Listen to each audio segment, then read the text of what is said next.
This video will review the concept of a piecewise function, which you may have seen before. A piecewise function is a function that's made up of multiple different subfunctions, so smaller functions. And each subfunction is only applicable for certain values of x. We'll see an example to make this more clear. So let's start with just two different functions. So let me give you g of x equals x squared and h of x equals 2x. So what do these graphs look like? X squared is a quadratic, it's a parabola graph, and its vertex is 0, and so it's going to look something like this. Hopefully we know this one without having to make a table of values. 2x is a linear function with slope 2 and y-intercept 0, so this should be a straight line, like that. Okay, what if I wanted to make a function that was half parabola, half straight line? So maybe I wanted to draw a graph like this. It's a parabola for a little while, and then all of a sudden it becomes a straight line. And in particular, it's x squared for a bit, and then it's 2x. And the switch, in this case I've drawn, happened at 0. At x equals 0, it switches from parabola to straight line. This is a piecewise function because it has multiple different subfunctions, x squared and 2x. And each one is only applicable for certain x values. X squared is applicable for the negative x values, x less than 0.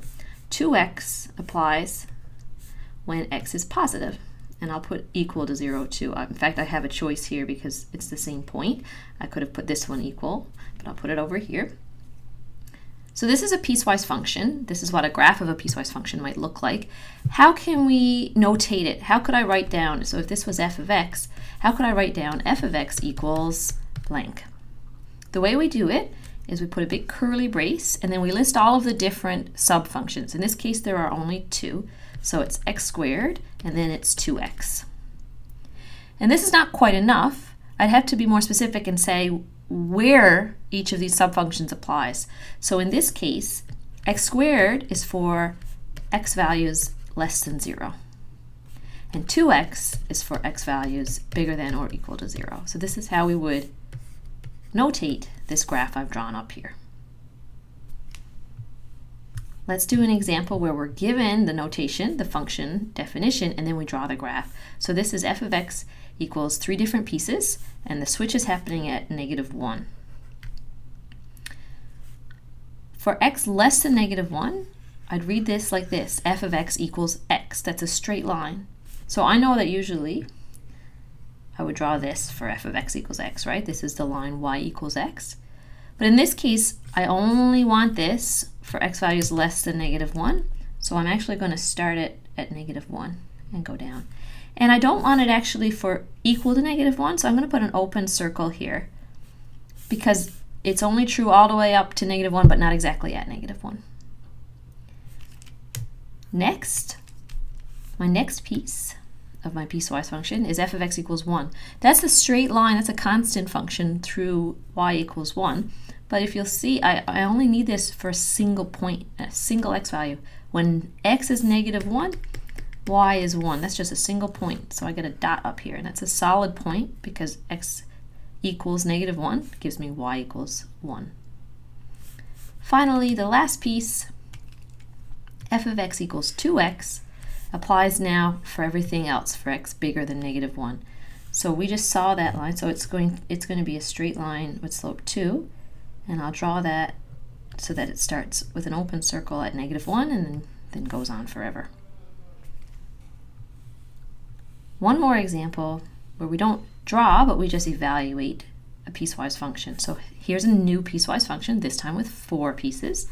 What if you were asked to find f of 9? Sometimes students get mixed up and think that there are 4 different values that you would plug 9 into each of these, but you don't. There's only one case because 9 is my x value. X equals 9. So I go over and say, well, which of these situations are we in if x is 9? X is bigger than 1, right? The rest of them aren't true. X is not less than 0. X is not equal to 0. X is bigger than 1, and so my function is just this guy, f of x equals root x. in this case. Thus, f of 9 equals root 9, which is 3. Another one, f of negative 2. Which situation am I in if x equals negative 2? I'd be in this case. And so my function is just the top one. It's not any of the other three. So f of x equals x squared plus 3. So f of negative 2, maybe be specific, when x equals negative 2. When x equals 9. F of negative 2 would be negative 2 squared plus 3. 4 plus 3, which is 7. One common mistake, sometimes students worry that this number has to fit into one of these cases. But this number is your y value. And these are the x cases, so you don't have to worry about whether this number fits into a case.